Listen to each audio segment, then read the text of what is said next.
Hello बच्चों, आप सभी का सुपर कंसेप्ट क्लासेस में स्वागत है। और आज के इस वीडियो में आप लोगों को क्लास 11th हिंदी इलेक्टिव के मॉडल पेपर का कंप्लीट सॉल्यूशन कराने वाला हूं।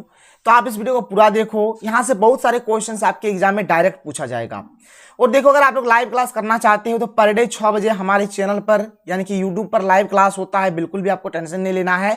और ये जो लाइव क्लास है ये आपका 2025 तक चलता रहेगा। यानी अभी आप लोग क्लास 11th का एग्जाम दे लो, 12th में हम लोग फोड़ देंगे। अगर आप लोग 12th का धाकर तैयारी करना चाहते हो, पर डे अगर लाइव क्लास करना चाहते हो तो हमारे चैनल के साथ आप बने रहो। हमारे चैनल को फटाफट सब्सक्राइब कर लो और जितना हो सके वीडियो को अधिक से अधिक शेयर करो। तो हम लोग आज भी शाम 6 बजे मिलेंगे, आपको बिल्कुल भी टेंशन नहीं लेना है। ठीक है, तो चलो शुरू करते हैं। यहाँ पर हम लोग हिंदी इलेक्टिव के मॉडल पेपर का कंप्लीट सॉल्यूशन देख लेते हैं। आपको यहाँ पर 1 घंटे का समय मिलेगा, 40 क्वेश्चन रहेगा, 40 नंबर आपको यहाँ पर दिया जाएगा। आप देख सकते हो सबसे पहले यहाँ पर हमें एक पैसेज दिया गया। आप देख लो, यहाँ पर एक पैसेज दिया गया है। ये जो पैसेज है ये हमारा क्या है, देखो यहाँ पर क्या बोल रहे हैं कि भाग्य और पुरुषार्थ कार्यकरण की तरह एक दूसरे से जुड़े हैं। माने इस पैसेज में पुरुषार्थ के बारे में बातचीत हुआ है। बोला जा रहा है कि जैसा बीज बोया जाएगा फल वैसा ही तो मिलेगा। ठीक है, तो कुछ इस प्रकार से यहाँ पर दिया गया है। पहला जो क्वेश्चन आप देख सकते हो, पहला क्वेश्चन क्या है कि उपयुक्त गद्यांश का सबसे उपयुक्त शीर्षक होगा। शीर्षक माने होता है टाइटल। सबसे बेस्ट टाइटल क्या हो जाएगा, सबसे बेस्ट टाइटल क्या होगा, यहाँ पर आपको सबसे बेस्ट टाइटल बताना है इस पैसेज का। तो हो जाएगा आपका पुरुषार्थ। क्या हो जाएगा, पुरुषार्थ, क्योंकि पुरुषार्थ के बारे में बातचीत हो रहा है। तो यहाँ पर ये हो जाएगा ऑप्शन नंबर बी, इसका करेक्ट आंसर होगा। क्वेश्चन नंबर 2 क्या बोल रहा है कि किस वाक्य से यह अर्थ निकलता है कि कर्मानुसार ही फल मिलेगा। जाहिर सी बात है भाई कि जैसा आप बीज बोओगे बिल्कुल वैसा ही फल मिलेगा। तो किससे पता चलता है, ये ऑप्शन नंबर सी से, कि जैसा बीज बोया जाएगा फल वैसा ही तो मिलेगा। ये हो जाएगा इसका करेक्ट आंसर। 2 का क्या होगा, 2 का सी हो जाएगा, 2 का सी हो जाएगा। आगे चलो, आगे देखो, आगे देखो, आगे क्या है। आगे हमारा कि अनुच्छेद में क्या संदेश दिया गया है, भाग्यवादी बनने का नहीं भाई, हमें कभी भी भाग्य के भरोसे नहीं रहना चाहिए। अच्छा बीज बोने का, यहाँ पर अच्छा बीज बोने का नहीं है, बात यहाँ पर एक कहावत का है। ठीक है, ये भी नहीं होगा। फल प्राप्त करने का, भाई फल के बारे में हमें चिंता करना ही नहीं चाहिए, बस हमें अपने कर्म करते चलना चाहिए। ठीक है, तो यहाँ पर इसका करेक्ट आंसर हो जाएगा पुरुषार्थ करने का। ठीक है, 3 का सही आंसर क्या होगा, यहाँ पर हो जाएगा 3 का ऑप्शन नंबर बी, यानी कि पुरुषार्थ करने का। ये हो जाएगा इसका करेक्ट आंसर। आगे चलो, आगे देखो। अगला वाला जो क्वेश्चन है ये समाज से रिलेटेड है। मैं आपको समाज का एक ट्रिकी वाला वीडियो दे दूंगा, जैसे कि समाज से क्वेश्चन आ रहा है। क्वेश्चन है संकल्प शक्ति में कौन सा समास है। तो संकल्प शक्ति में हमारा तत्पुरुष समास है। क्या है, तत्पुरुष समास है। ये सब के बारे में मैं आपको बता दूंगा कि कहां पर हमारा कौन सा समास होता है। समास का ट्रिक है, टेंशन आप लोग मत लो। इसके बाद देखो हमें यहाँ पर एक पद्यांश दिया हुआ है, आप देख सकते हो। इसको आपको पढ़ना है कि जाति हाय रे जाति, कर्ण का हृदय क्षोभ में डोला।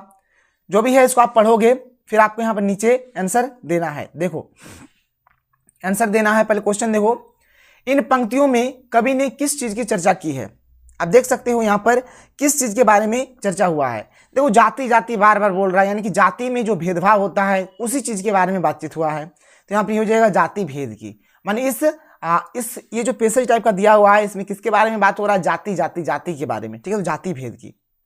कौन केवल जाति जाति रटते हैं, कौन केवल जाति जाति रटते हैं, ये आपको बताना है। 6 नंबर में बोल रहा है कि कौन केवल जाति जाति रटते हैं। तो देखो कहीं ना कहीं लिखा हुआ होगा जाति जाति रटते जिनकी पूंजी केवल पाखंड। यानी जो पाखंडी लोग होते हैं ना, जो पाखंडी लोग होते हैं वो हमेशा क्या करते हैं, जाति जाति रटते हैं। तो पाखंडी है ऑप्शन में, बिल्कुल है, ऑप्शन नंबर सी हो जाएगा।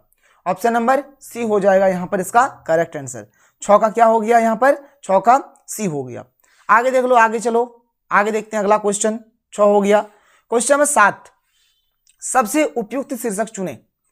इसका सबसे बेस्ट टाइटल क्या होगा, तो जाति हो जाएगा, जाति, क्योंकि भाई इसमें जाति के बारे में भी बताया गया है। तो जाति हो जाएगा यहाँ पर इसका बिल्कुल करेक्ट आंसर। अब देखो इसके बाद जो अगला क्वेश्चन है, क्वेश्चन नंबर 8, ये भाई अलंकार से रिलेटेड है। और अलंकार भाई एक दिन में आपको समझ में नहीं आएगा, अलंकार के लिए भी ट्रिक होता है, अलंकार के लिए भी ट्रिक होता है। देखो क्या है क्वेश्चन 8 क्या है, मैं क्या जानू जाति में कौन सा अलंकार है। मैं क्या जानू जाति, इसमें कौन सा अलंकार है। तो इसमें देखो प्रश्न चिन्ह लगा हुआ है, यानी ये प्रश्न अलंकार है। मैं आपको बता दूंगा कि रूपक अलंकार, उपमा अलंकार, पुनरुक्ति, प्रकाश अलंकार, ये सब के बारे में मैं आपको बता दूंगा। तो यहाँ पर क्या होगा भाई, 8 का सही उत्तर हो जाएगा प्रश्न अलंकार। क्या हो जाएगा, प्रश्न अलंकार हो जाएगा इसका आंसर। अब देखो इसके बाद यहाँ पर अभिव्यक्ति और माध्यम का क्वेश्चन दिया हुआ है। अभिव्यक्ति और माध्यम का क्वेश्चन बहुत ही आसान होता है अभिव्यक्ति और माध्यम। तो पहला क्वेश्चन क्या है कि छापाखाना से संबंधित निम्न में से सही जोड़ा कौन सा है। छापाखाना, भारत में छापाखाना सबसे पहले कहां और कब खुला था, ठीक है, तो गोवा में खुला था 1556 को, याद रखना। इसका सही आंसर ऑप्शन नंबर ए हो जाएगा, गोवा 1556, गोवा में 1556 को। इसके बाद अगला क्वेश्चन कि हिंदी में प्रकाशित होने वाला पहला समाचार पत्र का नाम है। हिंदी में प्रकाशित होने वाले सबसे पहला समाचार पत्र कौन सा था, तो सबसे पहला समाचार था हमारा पत्र था उदंत मार्तंड, उदंत मार्तंड था। क्या था, उदंत मार्तंड, इसका उदंत मार्तंड इसका करेक्ट आंसर हो जाएगा। क्वेश्चन में 11 के समाचार में कितने प्रकार के ककारों का प्रयोग किया जाता है, तो इसमें 6 प्रकार के ककारों का प्रयोग होता है। कितने प्रकार के ककारों का, 6 प्रकार के ककारों का। देखो भाई 6 कहीं पर है, बिल्कुल है, option number D, option number D इसका करेक्ट आंसर हो जाएगा। 6 प्रकार के ककारों का यूज होता है, ठीक है, 6 प्रकार के ककारों का। तो 11 का सही उत्तर ऑप्शन नंबर डी हो जाएगा। क्वेश्चन 12 किस प्रकार के पत्र व्यवहार में अभिनिवेदन यानी कि समापन भावदीय का प्रयोग होता है। देखो यहाँ पर किस टाइप का हमारा जो लेटर होता है, किस टाइप का जो लेटर होता है जिसमें एंडिंग यानी जो समाप्त होता है ना, जिसमें जो समाप्त करते हैं क्या देके लिखते हैं, समाप्त भावदीय देके। क्या लिखते हैं भाई, भावदीय देके, भावदीय देके हम लोग लिखते हैं। किसमें लिखते हैं, तो जो औपचारिक होता है ना, औपचारिक जो लेटर होता है, औपचारिक पत्र जो होता है उसको हम लोग एंडिंग करते हैं किस, क्या देके, भावदीय देके हम लोग एंडिंग करते हैं। समाचार पत्र की नीति सोच और विचारधारा की अभिव्यक्ति होती है। किसमें, किसमें होता है ये चीज, तो ये होता है आपका संपादकीय लेखन में। किसमें होता है, संपादकीय लेखन में होता है। किसी एक विषय पर सर्वांगपूर्ण तथा सम्यक लिखित विचार कहलाता है। कोई जो एक सब्जेक्ट के ऊपर जो भी सर्वांगपूर्ण या फिर सम्यक लिखित विचार जो होगा उसको क्या बोलेंगे, तो इसको बोला जाता है आलेख। इसको क्या बोला जाएगा, आलेख। 14 का सही उत्तर क्या हो जाएगा यहाँ पर, 14 का सही उत्तर हो जाएगा ऑप्शन नंबर सी। 14 का क्या हो जाएगा यहाँ पर, ऑप्शन नंबर सी इसका करेक्ट आंसर होगा। क्वेश्चन नंबर 15 की ओर आ जाओ। देख लो क्वेश्चन नंबर 15 हमारे पास क्या है। क्वेश्चन नंबर 15 की संचार अनुभवों की साझेदारी है किस प्रसिद्ध संचार शास्त्री का कथन है। ये जो लाइन है ये कौन से संचार शास्त्री ने दिए हैं आपको बताने हैं, तो ये दिया है विल्वर ने। किसने, विल्वर। प्रिंट माध्यम के आविष्कार का श्रेय किसको है, प्रिंट माध्यम का आविष्कार किसने किया है, तो यहाँ पर गुटेनबर्ग, जिससे गुटेनबर्ग प्रिंटिंग प्रेस जो था ना, बस वही। क्वेश्चन 17 की मुद्रण, ध्वनि, दृश्य, फिल्म आदि सभी प्रकार के संचार माध्यमों का संगम कहलाता है। ये सभी प्रकार का जो मतलब कलेक्शन है, चाहे मुद्रण हो, ध्वनि हो, दृश्य हो, फिल्म हो, किसमें मिलेगा ये सारे के सारी चीज, तो इंटरनेट में। देखो समाचार पत्र में आपको केवल और केवल भाई पढ़ने को मिलता है, जैसे टेलीविजन वगैरह में आप किस चीज को देख सकते हो, सुन सकते हो, बट अगर इंटरनेट का बात करा जाए तो उसमें सब कुछ आपको मिलेगा, सब कुछ। बस थोड़ा सा कुछ चाहिए, सर्च करो, आपको तुरंत सब कुछ मिल जाता है, तुरंत सब कुछ मिल जाएगा। अगला क्वेश्चन है कि संचार प्रक्रिया में डिकोडिंग का क्या अर्थ है। डिकोडिंग माने क्या होता है, तो डिकोडिंग माने होता है प्राप्त संदेश में निहित अर्थ को समझना, इसी का माने होता है डिकोडिंग। 18 का सही उत्तर ऑप्शन नंबर ए हो जाएगा। चलो ये भी खत्म हो जाता है। इसके बाद हमारा आता है भाई पाठ्य पुस्तक यानी कि किताब वाला क्वेश्चन। किताब वाला क्वेश्चन में देखो यहाँ पर फिर से एक पैसेज दिया गया है और ये किताब का पैसेज है, किताब का पैसेज है। तो किताब का पैसेज तभी आप अच्छे से बता पाओगे जब आप लोग बुक को अच्छे से रीडिंग करोगे। क्या कोई नहीं, चलो यहाँ पर जो दिया गया है ये जो पैसेज है, यहाँ पर क्वेश्चन है किसके कवि का नाम, प्रस्तुत पंक्ति के कवि का नाम यहाँ पर पूछा गया है, ठीक है, प्रस्तुत पंक्ति के कवि का नाम यहाँ पर पूछा गया है। तो 19 का सही उत्तर हो जाएगा यहाँ पर सूरदास। ये सूरदास द्वारा लिखा गया कविता है। उपयुक्त पंक्तियों के केंद्र में क्या है, उपयुक्त पंक्तियों के केंद्र में क्या है, केंद्र में क्या है आपको बताना है। तो यहाँ पर है आपका वात्सल्य, क्या है, वात्सल्य है। 20 का क्या हो जाएगा, डी हो जाएगा। देखो सबसे पहले तो आपको इसको पढ़ना पड़ेगा, इसको आपको पढ़ना पड़ेगा, ठीक है, इसको पढ़ना पड़ेगा। क्या है, हरि हारे जीते श्री दामा बरबस ही कत करत रिसैया खेलन में को काको गुसैया। भाई इसको पढ़ना, आप लोग पढ़ना, इसको जब पढ़ोगे तभी होगा, नहीं तो नहीं होगा। बुक पूरा रीडिंग करना पड़ेगा। चलो हम लोग अभी यहाँ पर केवल क्वेश्चन आंसर देख लेते हैं। अगला क्वेश्चन कि यहाँ किनके बीच संवाद हो रहा है, किनके किनके बीच यहाँ पर बातचीत हो रहा है। तो यहाँ पर बातचीत हो रहा है हमारा कृष्ण और सुदामा के बीच। ध्यान सुनो, कृष्ण और सुदामा के बीच ये बातचीत हो रहा है।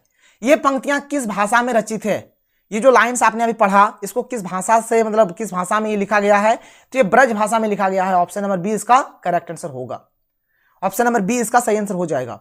अब देखो इसके बाद यहाँ पर किताब का ही क्वेश्चन आंसर मिलेगा, देख लो यहाँ पर क्या है क्या नहीं है। जैसे अगला क्वेश्चन है, अगला क्वेश्चन है, इसको मैं थोड़ा सा जूम कर देता हूँ, 1 मिनट रुक जाओ। हाँ देखो, देख लो यहाँ पे, ठीक है, हाँ दिख रहा है आपको। हाँ देखो यहाँ पर जो अगला क्वेश्चन है, क्वेश्चन नंबर 23 क्या है कि कबीरदास किस काल के कवि है? तो जो कबीरदास है ना, जो कबीरदास है ये हमारे भक्ति काल के कवि है। किस काल के कवि है? भक्ति काल के कवि है। क्वेश्चन नंबर 24, देव की रचना हंसी की चोट का छंद है। देव की रचना हंसी की चोट का छंद है, ये क्या है? ये क्या है आपको बताना है। तो ये हमारा सवैया है। ये क्या है? सवैया है। सवैया हो जाएगा। आगे चलो, आगे देखो अगला क्वेश्चन। अगला क्वेश्चन क्या हो जाएगा? Question number 25। क्वेश्चन नंबर 25 है कि घर में वापसी कविता आधुनिक जीवन की किस समस्या से सामना कराती है? किससे सामना कराती है? तो ये हो जाएगा गरीबी से संघर्षरत परिवार की समस्या से ये सामना कराती है। ऑप्शन नंबर ए इसका करेक्ट हो जाएगा। जाग तुझको दूर जाना कविता क्या प्रेरणा देती है? क्या प्रेरणा देती है ये कविता? तो यहां पर हो जाएगा इसका मोह माया के बंधन में जकड़े मानव को जगाने की सही है, अपने लक्ष्य की ओर निरंतर आगे बढ़ने की सही है, कठिनाइयों का सामना करने की सही है। माने इनमें से सभी ऑप्शन नंबर डी इसका करेक्ट आंसर हो जाएगा।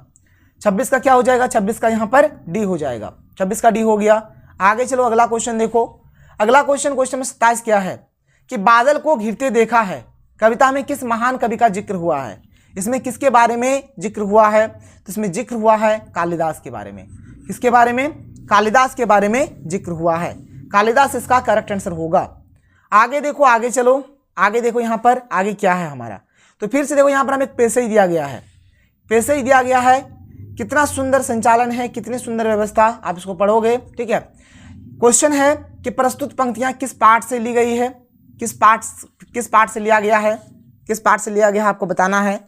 तो ये लिया गया है ईदगाह चैप्टर से। किस चैप्टर से लिया गया है?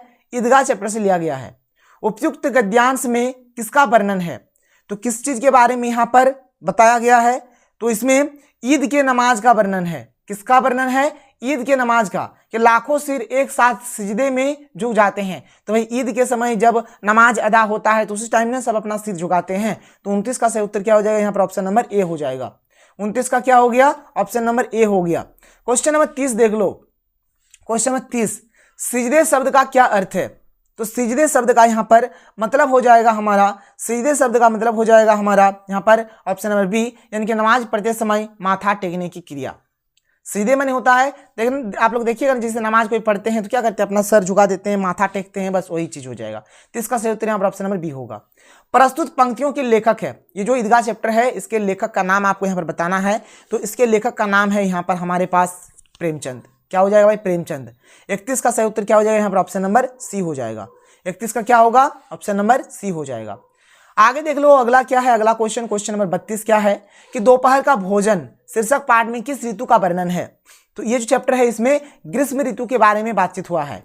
टॉर्च बेचने वाले पाठ में लेखक ने किस पर प्रहार किया है? किस चीज के ऊपर प्रहार किया है? तो इन्होंने प्रहार किया है आस्थाओं का बाजारीकरण। किसके ऊपर? आस्थाओं के बाजारीकरण के ऊपर इन्होंने प्रहार करा है। 33 का सही उत्तर ऑप्शन नंबर सी हो जाएगा। क्वेश्चन नंबर 34 है कि गूंगे कहानी में लेखक ने किन लोगों को गूंगा बहरा कहा है? किन लोगों को गूंगा बहरा कहा है? तो जो संवेदनहीन लोग हैं उनको गूंगा बहरा कहा गया है। संवेदनहीन लोगों को गूंगा बहरा कहा गया है। क्वेश्चन नंबर 35 है कि खानाबदोश किस विधा की रचना है? तो खानाबदोश जो है ना, ये आपका एक कहानी है। ये क्या है? एक कहानी है। तो 35 का सही उत्तर क्या हो जाएगा? एक कहानी हो जाएगा। 35 का करेक्ट आंसर क्या होगा? एक कहानी होगा। 35 का क्या हो गया? एक कहानी हो गया। क्वेश्चन नंबर 36 देख लो। क्वेश्चन नंबर 36 है कि जिस परिवार में पिता बौद्ध, माता ईसाई, बेटी मुसलमान और बेटा सत्यधर्मी हो वह परिवार एक आदर्श परिवार है। आदर्श परिवार के बारे में यह किनकी अवधारणा है? ये कौन बोला है? तो ये बोला है ज्योतिबा फूले ने। किसने? ज्योतिबा फूले। 36 का सही उत्तर ऑप्शन नंबर डी हो जाएगा। 36 का क्या हो गया? ऑप्शन नंबर डी हो गया। क्वेश्चन नंबर 37 देख लो। क्वेश्चन नंबर 37, क्वेश्चन नंबर 37 है कि हुसैन की कहानी अपनी जुबानी किस विधा की रचना है? किस विधा की रचना है? तो ये आपका हो जाएगा 37 का हो जाएगा ऑप्शन नंबर बी, आत्मकथा। क्या हो जाएगा? आत्मकथा। आगे देखो कि अंतराल भाग 1 में संकलित हुसैन की कहानी अपनी जुबानी में हुसैन के जीवन की किस अवस्था का वर्णन है? तो किस अवस्था का वर्णन है इसमें? तो बचपन और युवा अवस्था। बचपन और युवा, ऑप्शन नंबर बी इसका करेक्ट हो जाएगा। 38 का क्या हो जाएगा? यहाँ पर ऑप्शन नंबर बी हो जाएगा। क्वेश्चन 39 है कि विष्णु प्रभाकर रचित आवारा मसीहा किस महान साहित्यकार की जीवनी है? देखो पहला बात, विष्णु प्रभाकर ने क्या लिखा है? आवारा मसीहा लिखा है। और ये किसके बारे में लिखा है? किसका जीवनी है इसमें? तो यहाँ पर जीवनी है आपका शरत Chandra Chattopadhyay. Option number D इसका करेक्ट आंसर हो जाएगा। 39 का क्या होगा? ऑप्शन नंबर डी होगा। 39 का क्या हो गया यहाँ पर ऑप्शन नंबर डी हो गया। क्वेश्चन नंबर 40 देख लो। क्वेश्चन नंबर 40 हमारे पास क्या है कि शरत और महेंद्र को घर पर पढ़ाने के लिए आने वाले शिक्षक का क्या नाम था। कौन आते थे तो उनका नाम था अक्षय पंडित। क्या नाम था? अक्षय पंडित। तो 40 का सही उत्तर यहाँ पर ऑप्शन नंबर बी हो जाएगा। तो देखो यहाँ पर मैंने आपको हिंदी इलेक्टिव का सारा बता दिया। तो अगर आपको वीडियो पसंद आए तो वीडियो को लाइक करो, जितना हो सके वीडियो को शेयर करो। तो हम लोग मिलते हैं अगले वीडियो में। थैंक यू, जय हिंद।